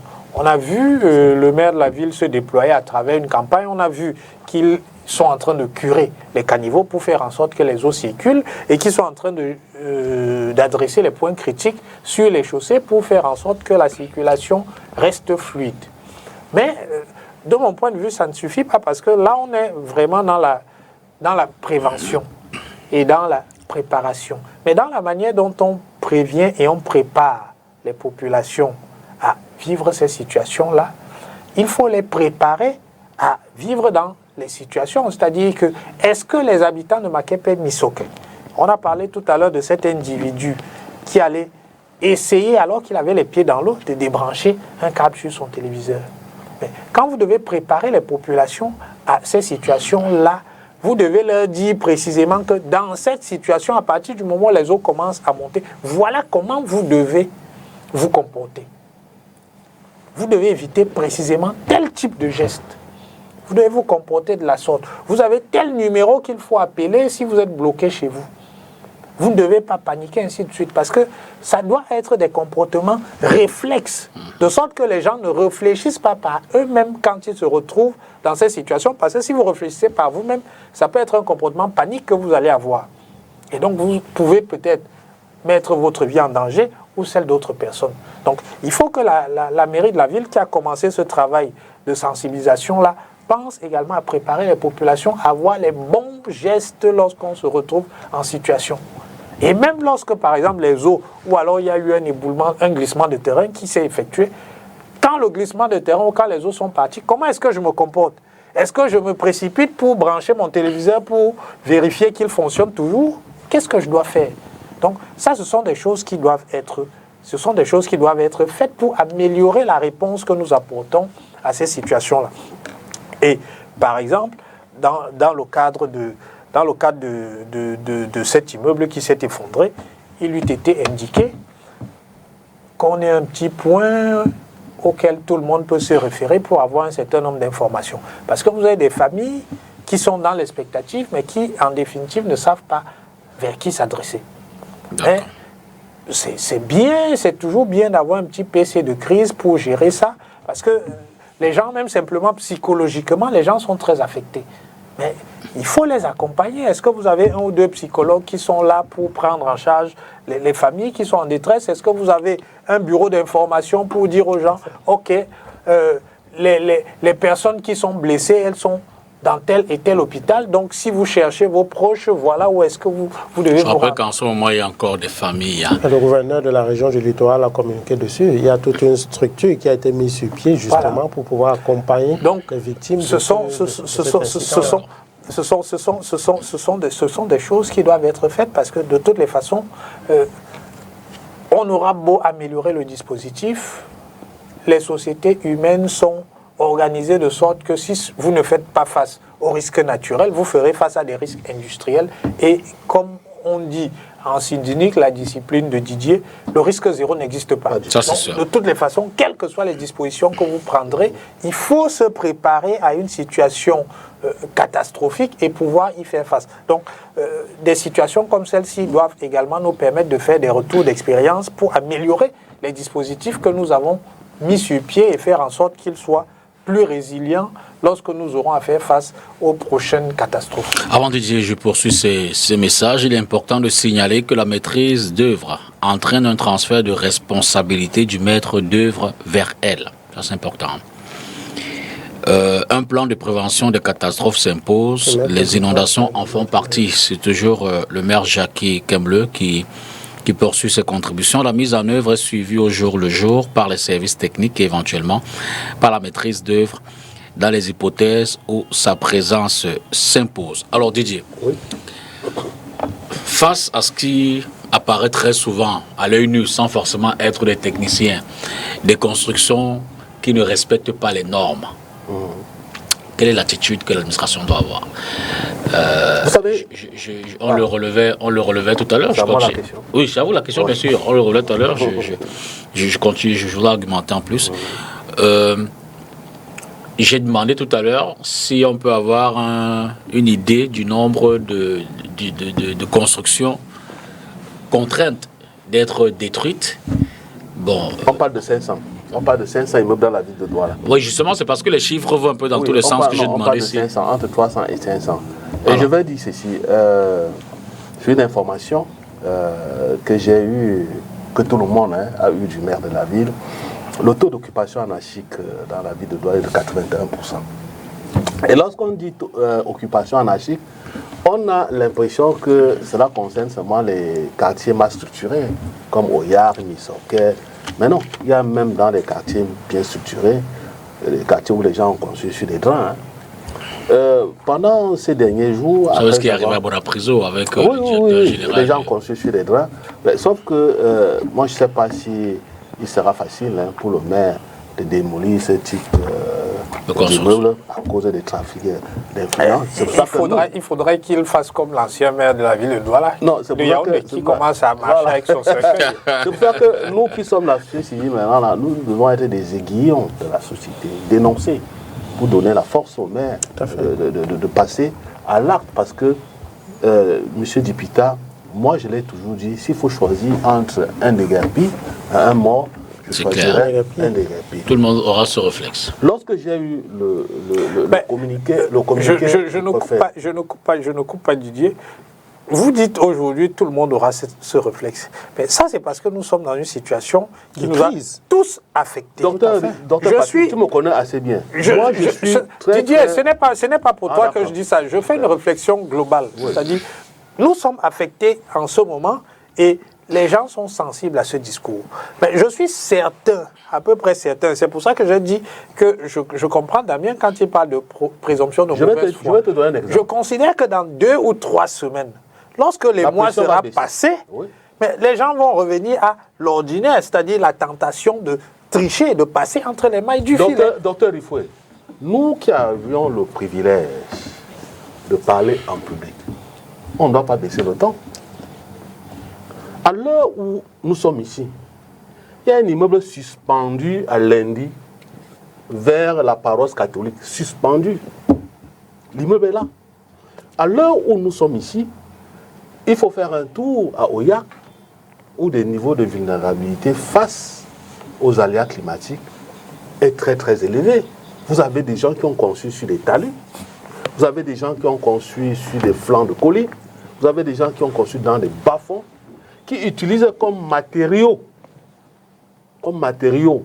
pour empêcher le glissement, l'affaissement de terrain, d'autres matériaux précaires comme les sacs, ou bien comme des sacs de sable. Par endroit, ils préfèrent même planter des bananiers pour stabiliser le sol. Voilà des matériaux précaires que les gens utilisent. Alors on les voit. Vous comprenez? La question que je me pose maintenant, ça c'est des gens qui vous disent carrément que nous sommes déjà morts, hein. Vous pouvez nous laisser là-bas. Nous, on est comme ça. Est-ce qu'aujourd'hui, je reviens en 2016, parce que le Cameroun s'est doté quand même d'un document stratégique de politique allant dans ce sens, c'était le programme national de mécanisme changement climatique. Ce travail a été fait sur les 5 régions agroécologiques. Et la dernière recommandation, c'était que chaque ville, ou chaque grande ville comme Douala, devait avoir son programme de mécanisme d'adaptation au changement climatique. Et quand je parle de ça, le docteur Rifoué le sait très bien parce que j'ai lu son nom dans un document concernant l'agenda 21. il peut bien parler de ce document mieux que moi. Pourquoi? Et c'est un document qui est global. Parce que ça touche le changement climatique, affecte tous les secteurs d'activité. Le sport, l'école, le commerce, le transport, tous les secteurs d'activité. Puisque nous parlons des logements, qu'est-ce qui fait que une ville comme Douala, qui produit en moyenne 3500 milliards de francs CFA par an, ne puisse pas en retour recevoir au moins 10% de cette richesse locale pour répondre à un certain nombre de contraintes. Elle a produit 3500 milliards. Oui, c'est l'INS 2017. D'accord. Je suis sûr que maintenant, c'est même plus. Ça doit être un peu plus. Ça va être un peu plus. Ça, c'est les chiffres officiels de l'Institut national de statistique. Désormais. Voilà, vous comprenez. Bon, j'ai ça parce que pour le moment, c'est peut-être le directeur a les nouveaux chiffres. En retour, ça, c'est des standards internationaux. Parce qu'il y a des mécanismes de péréquation. Bon, une ville aujourd'hui, la ville de Douala, qui héberge à peu près 47% d'établissements classés de catégorie 1, plus de 60% d'établissements catégorie 2, bon, avec sa façade maritime, tout ce qu'elle produit, on ne peut pas rester uniquement pour la ville de Douala. Il faut aussi donner un peu à d'autres villes. Mais après tout, elle doit quand même bénéficier d'une certaine faveur. Parce que, docteur Rifoué, nous étions dans un débat, je disais toujours, on a discuté, j'étais posé la question, j'étais appelé, j'étais demandé s'il y a un document, il y a une monographie sur les phénomènes de conurbation. Tu m'as dit non. Parce que lorsqu'on regarde l'étalement de l'environnement urbain, conurbation. Quand les villes qui vont se joindre. Le fait que les villes Douala, Edea, Kribi, Douala, Limbe, Konsamba. Quand vous allez, on a PK20, et en plus, monsieur le directeur, heureusement que vous êtes là, c'est pas facile de vous avoir. Vous avez des promoteurs immobiliers aujourd'hui qui font des investissements sur des hectares et des hectares de terrain. Peut-être vous n'y êtes pas, sans étude d'impact environnemental, parce qu'on sait qu'à un certain niveau, c'est une étude d'impact environnemental. Et c'est en réalisant l'étude d'impact environnemental, parce qu'on a besoin des experts de tous les horizons, des architectes urbanistes, des ingénieurs civils, des ingénieurs d'assainissement, qui peuvent au moins nous dire où exactement il faut construire les infrastructures d'assainissement solides, liquides, pour que demain on ne puisse pas encore être là à gérer des immeubles qui s'affaissent, à gérer les problèmes d'inondation, à gérer les problèmes d'ordures ménagères.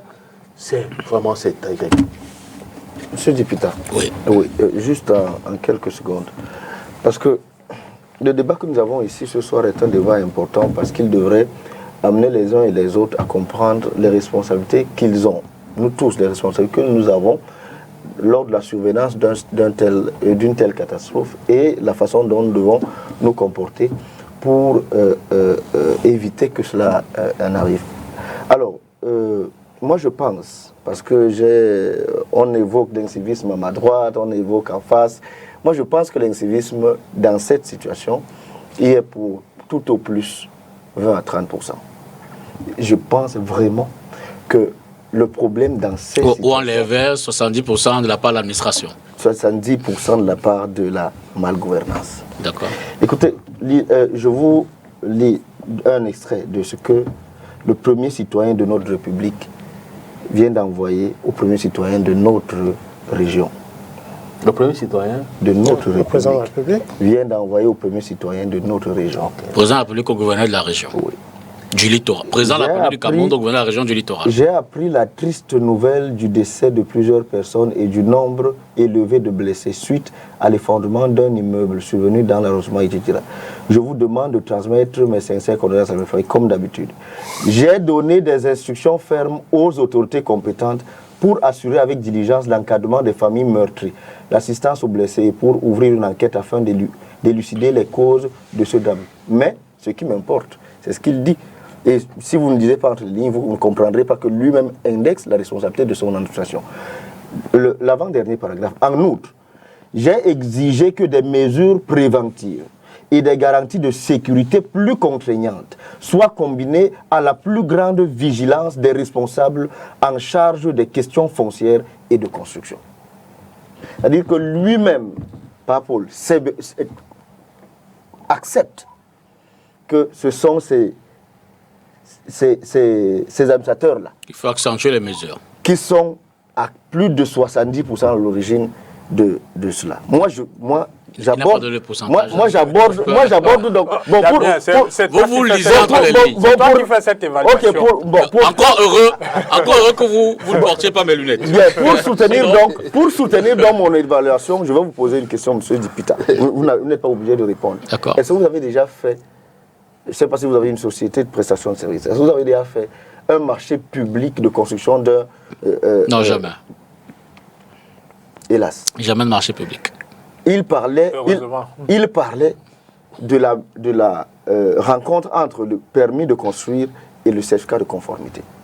Exact. Alors, il faut savoir qu'en matière de travaux publics, de commandes publiques, justement ce que le directeur vous dit qu'ils n'arrivent pas à faire actuellement parce qu'il y a défaut de législation, ils le font. Parce que là-bas, lorsque vous construisez, lorsque vous avez eu un certain nombre de décomptes, pour avoir ce qui reste, il faut que vous ayez un certificat de conformité. Vous savez pourquoi ils descendent sur le terrain?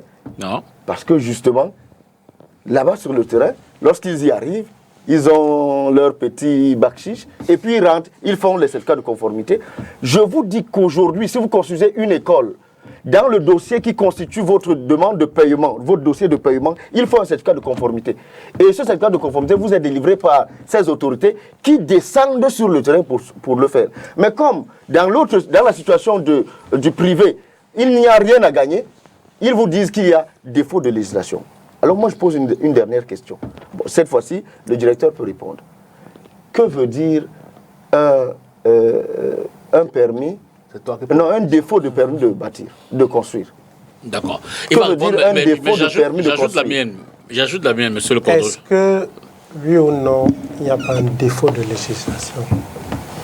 Il s'agit de le reconnaître de manière froide. Il y a un vide dans la législation et il faudrait que nous travaillions tous ensemble pour pouvoir combler ce vide. Ce que moi j'évoque, c'est le fait, ce que j'évoque, à travers nos propositions constructives qui vont permettre que nous maîtrisions tout le cycle de la construction, dès la conception architecturale jusqu'à l'exécution et l'exploitation des immeubles. Monsieur le directeur, est-ce qu'il n'est pas vrai qu'aujourd'hui, lorsque vous êtes adjudicataire d'un marché de construction, d'un hôpital ou alors d'une école, dans votre dossier de paiement, on vous exige un certificat de conformité, c'est vrai? Il me semble pas. Il me semble que dans le cadre de l'ouverture d'une école, on obtient d'abord l'autorisation de création. Non, nous sommes dans nous parlons de deux choses différentes. Là, moi, je parle de la commande publique. Ah, d'accord. Je parle de la commande publique. Okay. Je suis adjudicataire du marché de construction de l'école X.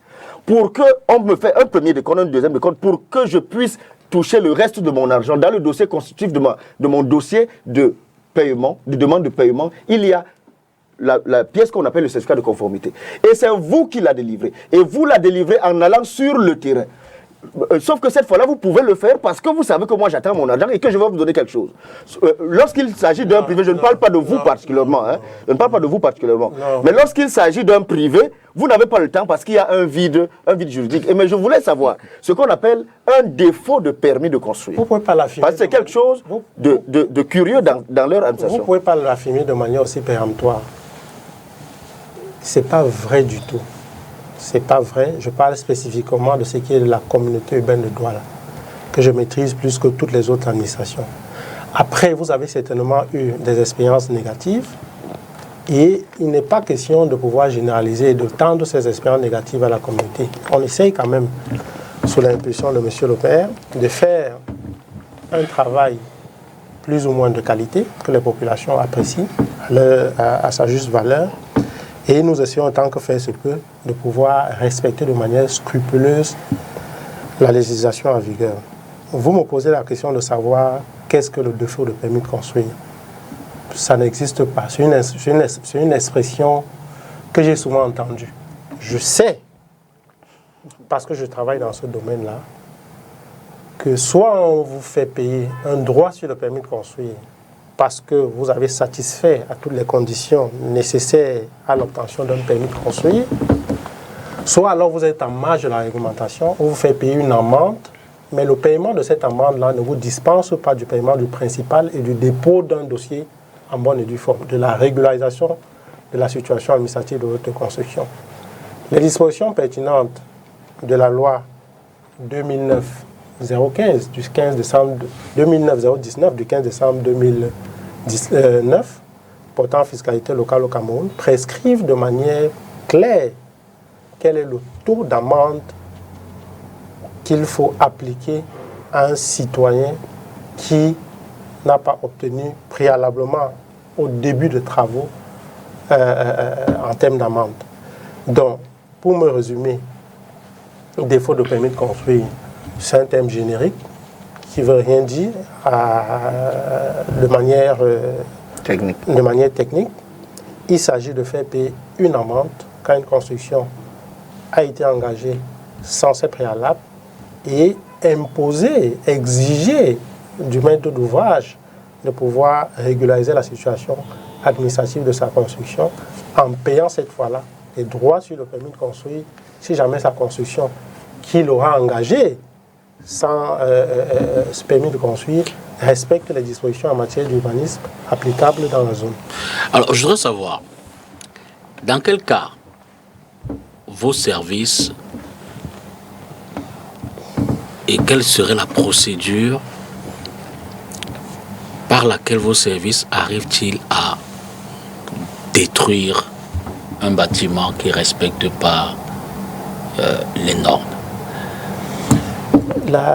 C'est ce qu'il faut dire, monsieur Dipita. Je veux être clair. On a vu ce bâtiment, tout le monde l'a dit, qui présentait les signaux d'effondrement et qui a fini par... Est-ce que vous pouvez débarquer sur la simple base des témoignages, de ce qu'on voit et ainsi de suite? Voilà, je vous laisse poursuivre la réponse. C'est important de le dire parce que au niveau de la communauté urbaine de Douala, monsieur le maire de la ville, depuis 2021, a signé un arrêté qui mettait en place un groupe de travail chargé de recenser les constructions à risque dans la ville de Douala. Ou mieux, les constructions présumées à risque dans la ville de Douala. Monsieur le maire de la ville a également récemment eu à signer une convention avec le laboratoire national de génie civil, qui est le laboratoire de l'État. Et les termes de cette convention prescrivent que de manière régulière, le labo génie puisse être interpellé ou sollicité dans le cadre de la réalisation des expertises techniques des immeubles qui auront été préidentifiés comme pouvant éventuellement présenter des risques pour leur environnement.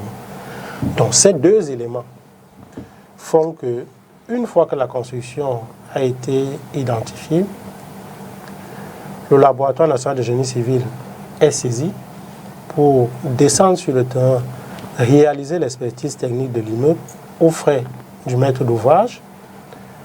Dans les cas extrêmes, on est obligé, nous d'abord, communauté urbaine de Douala, de pouvoir supporter ces frais-là et les répercuter par la suite aux mises en cause. Et ce n'est que sur la base d'un rapport du laboratoire national de génie civil qui atteste que l'immeuble n'est pas stable, que l'immeuble n'est pas solide et que l'immeuble est voué à la destruction, que nous engageons dans la procédure de démolition d'un immeuble. Il serait trop facile, comme ça, sur la base de simples dénonciations, d'arriver et de dire que votre immeuble, il faut le démolir. C'est trop facile. Donc on a mis en place toute cette procédure qui est d'ailleurs appliquée depuis quelque temps déjà. Nous avons à peu près 7 ou 8 bâtiments qui ont été identifiés récemment et qui ont fait l'objet de saisine. S'il te plaît, M. Dieta, en situation d'urgence, parce que ce bâtiment aujourd'hui en Dobon est un bâtiment qui porte un aspect psychologique assez lourd. Et autre chose, qui porte quand même 20 ans de... L'histoire est pourvoyée d'arguments. Vous savez comment on a détruit le collège Monté à Yaoundé? Monsieur, c'est vous qui connaissez que ce bâtiment-là existe. Les services de la ville ne connaissent pas forcément. Je suis d'accord avec vous qu'on doit se donner les moyens de pouvoir avoir l'information. Je suis d'accord. Mais également, parce que ce n'est pas mon contradicteur, mon copanéliste d'en face a dit tout à l'heure qu'il habite non loin de l'immeuble qu'il habitait. Il a vu les dégâts qu'il y avait sur cette immeuble. Les dégradations. Mais qu'est-ce que vous avez fait? Est-ce qu'un temps soit peu, vous avez pris sur vous de saisir la communauté urbaine qui est compétente en la matière pour que des dispositions soient prises à notre niveau pour prévenir ce drame? Vous ne voulez pas dire une chose et son contraire. Je vais finir. Puisque vous avez dit préalablement que sur la base de dénonciation, la mairie de... C'est l'information que nous avons eue après coup. Ah, d'accord. Après coup. Ça veut donc dire les riverains se sont adressés à la commune de Douala 5e. Je termine. Qui, sachant qu'elle n'est pas compétente, aurait dû transmettre l'information à la communauté urbaine et qui ne l'a pas fait. Je termine pour dire que c'est l'occasion également pour nous, au niveau de la communauté urbaine de Douala, d'interpeller vivement les populations, de pouvoir nous accompagner dans ce grand chantier d'assainissement des constructions dans la ville. Très bientôt, il y aura un numéro vert qui sera mis en place au niveau de la communauté urbaine de Douala. Enfin, tout un dispositif. Enfin, non, le maire de la ville a dit que depuis qu'il est installé, la chose la plus difficile qui lui est arrivée de faire, d'affronter, c'est d'avoir un numéro vert. Il l'a dit à Cyril Bojiko. Il n'est pas trop tard pour bien faire. Et donc, tout un dispositif de recueil des plaintes sera mis en place très rapidement au sein de la CUD pour pouvoir avoir des échanges beaucoup plus rapides avec des populations. Il faut également inciter les populations à le faire parce qu'elles craignent souvent le retour, comme on le dit généralement. Donc chacun se dit, bon, ok, d'accord, je ne dénonce pas. Si je dénonce, voilà un conseil municipal. On va savoir que c'est moi qui ai dénoncé. Nous avons dit ici que le conseil municipal est la bouche et l'œil. D'accord. Si vous êtes dans votre commune, aidez-nous, monsieur. C'est par là qu'on va terminer, mais je prends ces autres messages. Aucun certificat de conformité n'est exigé dans la commande publique. Voilà. Nous ne le faisons pas à Tchang. Dans tous les cas, le défaut de permis de construire n'existe pas à Tchang. Un droit sur le permis de construire est exigé, comme le dit M. Bertrand. L'absence de permis entraîne la saisie des matériels trouvés sur le chantier et la fermeture de ce chantier. Nouvelle contribution de Jacques Kemble. Alors, oui, je voulais les derniers mots. Hein. Oui, je voulais justement. Il faut que je place mon dernier mot. Non, après vous. Après lui. Juste après moi. En guise mais ce que j'aimerais bien dans ces derniers mots, c'est davantage aussi un message quand même d'interpellation aux différents acteurs. Bien. La première chose, c'est de dire que j'ai posé la question du défaut de permis de construire parce que justement, de façon philosophique, j'y arrive, il n'a pas de sens. Sauf que si je pouvais me déplacer là, j'irais là-dedans, ça vous donner une photocopie d'un défaut de permis de construire délivré par les services de la communauté urbaine. Et ce n'était pas encore la mairie de la ville. Ça veut dire que des gens qui sont supposés vous délivrer un document qui vous permet a posteriori de construire, viennent trouver que vous avez construit, ne peuvent donc plus faire aucune étude géotechnique, mais vous disent ils vont vous faire payer un défaut et vous faire, monsieur, je vous ai dit en début d'émission que les situations de responsabilité ne sont pas seulement des situations de confort, elles sont aussi des situations d'inconfort qui vous commandent parfois de prendre des décisions impopulaires. Il faut détruire un immeuble qui a été commencé, n'a pas obtenu son permis de construire et qui est en phase de construction. Ça, c'est la première chose. La même chose pour les immeubles qui présentent des dégradations visibles et qui sont susceptibles de mettre à mal la sécurité des citoyens. J'ai dit que je comprends que la sécurité, je veux dire que les citoyens, l'incivisme peut être appelé dans cette affaire. Mais je veux que nos dirigeants comprennent qu'ils ne peuvent pas présumer, il vient encore de le dire, qu'ils vont avoir un numéro vert et les gens doivent appeler. Si je suis d'accord pour dire que nous autres, qui pouvons être de bonne foi, nous devons appeler. Je veux que vous changiez de paradigme, vous qui dirigez, en vous disant qu'ils ne vous appelleront jamais. Alors je vous ai proposé une solution, celle de mettre à contribution des gens qui, après les 4 sessions statutaires de l'année, les conseillers municipaux sont le reste du temps à la maison ou alors vaquent à d'autres occupations. Ces gens-là peuvent, oui, vous aider dans le contrôle sur le terrain d'un certain nombre de choses. Vous pouvez mettre à contribution les chefs de quartier et les chefs de bloc pour que ces informations vous reviennent en temps opportun et que vous puissiez réagir tel qu'il le faut. Mais aussi, il faut que les populations sachent que lorsque vous avez une législation qui a cours légal dans votre pays, il faut la respecter. Vous ne pouvez pas engager des constructions dans une ville, ne pas demander un permis de construire, mettre en insécurité votre propre famille et ceux qui viendront, pour ceux qui font le commerce du sommeil, comme disait le docteur, mettre en péril ceux qui viennent y habiter. Donc je crois que la responsabilité est globale, elle est commune, mais elle est davantage entre les mains de ceux qui nous dirigent, qui doivent changer de paradigme. Patrick Griffou, oui.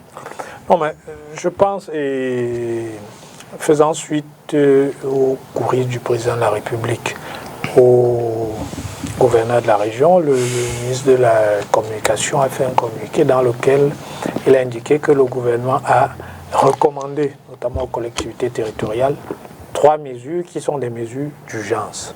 La première, c'est le recensement de toutes les constructions à risque d'accident. La seconde mesure, c'est une cellule de signalement des constructions à risque, la mise en place au sein des collectivités locales d'une cellule de signalement des constructions à risque. Et puis, la troisième mesure que le gouvernement prescrit, c'est l'intensification des campagnes de contrôle de conformité. Donc ça, ce sont les 3 mesures gouvernementales.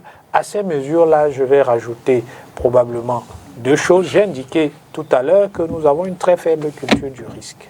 Notamment quand vous êtes une ville comme Douala, il faut faire en sorte que les habitants soient habités par cette culture-là. Éducation citoyenne. Voilà, il faut éduquer, non pas éducation citoyenne, il faut éduquer les citoyens au risque.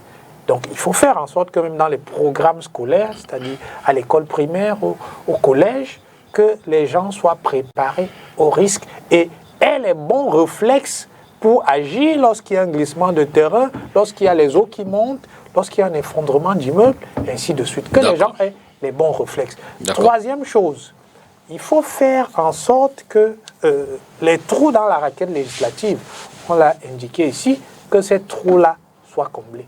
Que ce soit en termes de décret d'application de la loi sur l'urbanisme, ou alors que ce soit le code de la construction et de l'habitation qui est en préparation. Il faut faire en sorte que ces textes soient mis à disposition le plus tôt possible parce que leur absence autorise un certain nombre de malconstructions qui sont autant de facteurs aggravants des situations comme celle que nous avons malheureusement eu à faire à Ndogbon et puis à Baladji à Garoua. Et là, à votre sud, votre camarade Dimitri Bala dit à l'intention de la ville, de la communauté urbaine, qui souhaite que les journées de l'urbanisme reprennent et invite fortement les populations à s'y rendre pour apprendre. Oui, moi je pense qu'il faut que on passe à l'acte. Il y a trop de beaux discours ici au Cameroun. Si le président de la République qui rentre fraîchement, tout frais... Il repart d'ailleurs demain. Voilà, il peut repartir, il est en sécurité.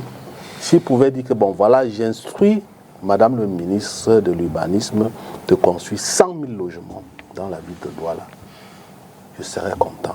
D'accord. Parce que ce que moi je vois dans des quartiers comme Oyar, CCC, me fait peur. Vous savez qu'il y a les gens dorment ici à Douala. Un projet de construction de logements. Il y a toujours des projets. Les gens dorment. Qui est mis en œuvre, ce projet. Les gens dorment. Monsieur Dipita, les gens dorment ici à Douala dans certains quartiers comme les Poules. Il faut donner des moyens à la direction de la protection. On n'a plus beaucoup de minutes. Donc c'est pour dire qu'il faut passer, vraiment comme disait la Pio de Mbanga à Mimbawi, il faut passer à l'acte. Parce que la spéculation foncière est très très forte dans la ville de Douala. Ceux qui ont les moyens ont tout pris. C'est vrai qu'on ne construit pas seulement dans les bas-fonds ou bien dans les zones à risque, tout simplement parce qu'on est pauvre, mais je crois que si on n'a pas les moyens, monsieur le directeur, il faut faciliter la tâche à l'épargne privée. Bertrand Bep. Je voudrais, pour conclure, pour rebondir sur la proposition qui a été faite il y a quelque temps par Dimitri Bala, un contributeur, pour simplement dire que la communauté urbaine de Douala est en train de préparer une nouvelle édition des journées de l'urbanisme qui auront lieu au mois de novembre 2023 et qui vont donner lieu ces journées-là à un certain nombre d'activités au niveau de la salle de fête d'Aqua et avec également tous les arrondissements pour pouvoir sensibiliser, éduquer, parce que nous avons pris conscience depuis quelque temps au niveau de la communauté urbaine que ce n'est que dans la sensibilisation, et ce n'est que dans l'information et dans l'éducation des populations qu'on peut inverser cette tendance négative. Merci. J'invite également les populations, et je l'ai dit, à ne pas avoir peur de la communauté parce que nous sommes là pour leur rendre ces services-là. Elles doivent se sentir libres, elles doivent se sentir à l'aise de pouvoir solliciter nos services, pour pouvoir obtenir tous les actes administratifs d'urbanisme nécessaires pour occuper les espaces, quels qu'ils soient, dans l'espace urbain. On termine avec cette dernière contribution du maire Kemble. Après la construction, des sondages peuvent être exigés en vue de rassurer tout le monde. Des travaux en sous-œuvre peuvent être prescrits par le bureau d'études agréé, par le MINTP, commis par la municipalité concernée. Vraiment, Damien Macon, Patrick Rifoué, Didier Imkwa, Bertrand Bep à Ekoué.